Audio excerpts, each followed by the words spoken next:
सिन्दूरारुणविग्रहां त्रिनयनां माणिक्यमौलिस्फुर तारानायकशेखरां स्मितमुखीमापीनवक्षोरुहां पाणिभ्यामलिपूर्णरत्नचषकं रक्तोत्फलं बिभ्रतीं सौम्यां रत्नघटस्थरक्तचरणां ध्यायेत्परामम्बिकाम् अरुणां करुणातरङ्गिताक्षीं धृतपाशाङ्कुशपुष्पबाणचापाम् अणिमादिभिरावृतां मयूखैरहमित्येव विभावये भवानीं ध्यायेत्पद्मासनस्तां विकसितवदनां पद्मपत्रायताक्षीं हेमाभां पीतवस्त्रां करकलितहे लसद्हेमपद्मां वराङ्गीं सर्वालङ्कारयुक्तां सकलमभयदां सर्वसम्पत्प्रदात्रीं सकुङ्कुमविलेपनामलिकचुम्बिकस्तूलिकां समन्दहसितेक्षणां ससदचापपाशां कुशां अशेषजनमोहिनीमरुणमाल्य भूषाम्बरां जपा कुसुमभासुरां జప విధోస్మరేదంబికాం. 2026 సంవత్సరం ఫిబ్రవరి నెల మాస ఫలితాలు చెప్పుకుందాం. ఇంతకుముందు 3 నెలలు శుక్రమోర్జవి, వివాహాది శుభకార్యాలు ఏవి జరగడానికి అవకాశం లేదు. మరి ఫిబ్రవరి 14వ తారీఖు నుండి మరి శుక్రమోర్జం అయిపోయింది. అక్కడి నుంచి లగ్నాలు, శుభలగ్నాలు, మాఘమాసం లగ్నాలు ప్రారంభమవుతున్నాయి. మరి ఈ మాఘమాసంలో వివాహాది శుభకార్యాలన్నిటికీ కూడా మంచి రోజులు. అట్లాగే తర్వాత మహాశివరాత్రి, ఇది చాలా మనకు హిందూ ధర్మానికి చాలా విశేషమైనటువంటి 15వ తారీఖు మాత్రం మహాశివరాత్రి, శివుడికి ప్రీతి అయినటువంటి రోజులు. ఈ మాఘమాసం, పాల్గొన మాసం పూర్తిగా లగ్నాలు ఉన్నవి, మంచి టైములు ఇవి. కాబట్టి అన్ని కార్యక్రమాలకు కూడా చాలా విశేషమైన రోజులు. తర్వాత ఇప్పుడు వస్తున్న పరిస్థితులను బట్టి చాలామంది వివాహం దగ్గరికి వచ్చేప్పటికల్లా చాలా తేడా పడుతున్నారు. ఎట్లా అంటే ముందు పేర్లను బట్టి చూస్తున్నారు. పేర్లను బట్టి చూస్తే తర్వాత తేడా వస్తుంది. పేర్లను బట్టి చూడటం కాదు, డేట్ ఆఫ్ బర్త్ని బట్టి చూడాలి. డేట్ ఆఫ్ బర్త్, పుట్టిన తారీఖు, నెల, సంవత్సరం, టైంను బట్టి వివాహానికి చూడాలి. అట్లా చూడకుండా ఏదో పేరును బట్టి పులి, మేక, ఆవు, పులి ఇట్లాంటివి చూస్తున్నారు. అది కాకుండా ఎట్లా చూడాలి అంటే, మరి భార్యాభర్త ఇద్దరికి కూడా షష్టాష్టకాలు అంటారు. వీళ్ళ రాశికి 6వ రాశి, వాళ్ళ రాశికి 8వ రాశి, ఇది షష్టాష్టకాలు. ఈ షష్టాష్టకాలు కనుక చూడకుండా పెళ్లి చేస్తే పెళ్ళైన తర్వాత నెల తిరగకుండానే వాళ్ళు విడబడిపోయే పరిస్థితులు ఉన్నాయి. ఇది కాకుండా కాల సర్పదోషం, కుజ దోషం, ఇవి ఒకటి, షష్టాష్టకాలు ఒకటి ముఖ్యంగా చూడాలి. ఇవి చూడాలంటే ఇద్దరికి కూడా, పెళ్లి కూతురు పెళ్లి కొడుకు కూడా డేట్ ఆఫ్ బర్త్లు అన్నీ చూసుకోవాలి. ప్రతి వాళ్ళు ఏం చేస్తున్నారంటే వివాహానికి ఖర్చు ఎంత ఖర్చు పెడుతున్నారంటే, ఒక భోజనం, పాట కచేరీను, మరి సరిగ్గా చెప్పాలంటే మరి ఈ భోజనం ఎట్లా ఉంటుంది, అంతా రకరకాలైన పిండి వంటలు విపరీతమైన ఖర్చు పెడుతున్నారు. బఫే అంటారు. ఈ బఫేలో వాళ్ళు 20 రకాలు చేస్తే వాళ్ళు 30 చేయాలి, వాళ్ళు 50 చేయాలి, ఒకళ్ళు 60 చేయాలి, పాట కచేరీ పెట్టాలి. ఈ పెళ్ళి జరిగేటప్పటికి ఖర్చు దాదాపు లక్షలు పెడుతున్నారు. కానీ ముఖ్యమైనది అంటే పెళ్ళి జరగాలి అనేటట్లయితే, పెళ్ళి జరిగితే రేపొద్దున భార్యాభర్తలు ఇద్దరు కూడా కలిసి శాశ్వతంగా జీవించాలి. అది కావాలి అంటే సరైన తెలిసిన వాళ్ళ దగ్గర చూపించుకొని పెళ్లి చేయాలి.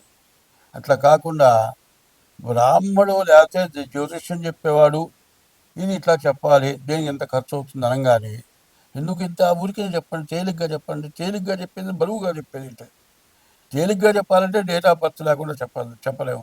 డేట్ ఆఫ్ బర్త్ లేకపోతే హస్త సాముద్రిక ద్వారా చెప్పాలి.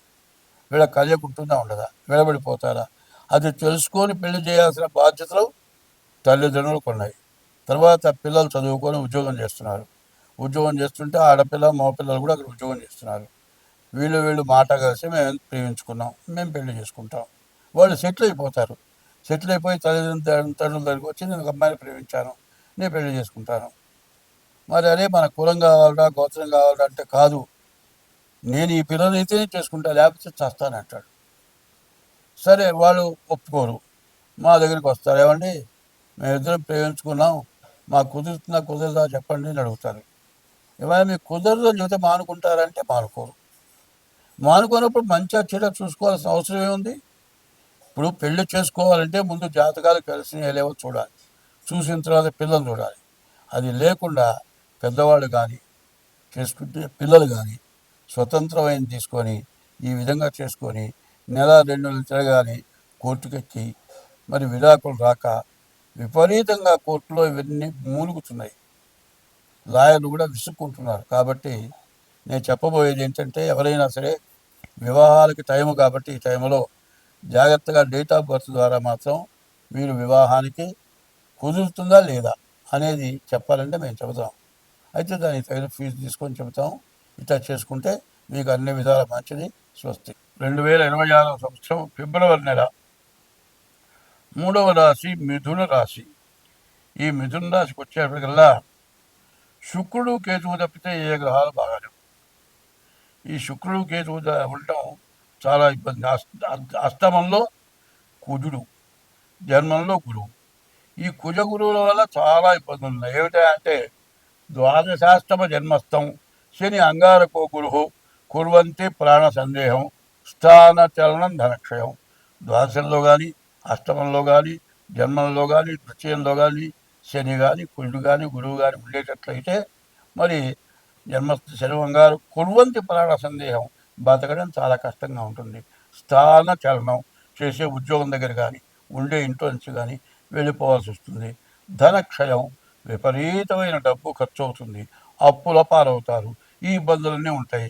అందులో ఈసారమైంది కుజుడు అష్టమంలో ఉన్నాడు, గురువు జన్మంలో ఉన్నాడు. ఈ 2 గ్రహాలు మాత్రం బాగా ఇబ్బంది పెట్టేది.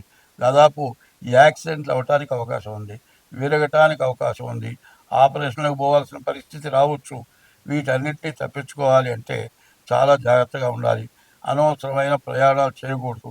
గురువు బాగాలేడు, నీ నోరే నీకు దెబ్బతీస్తుంది.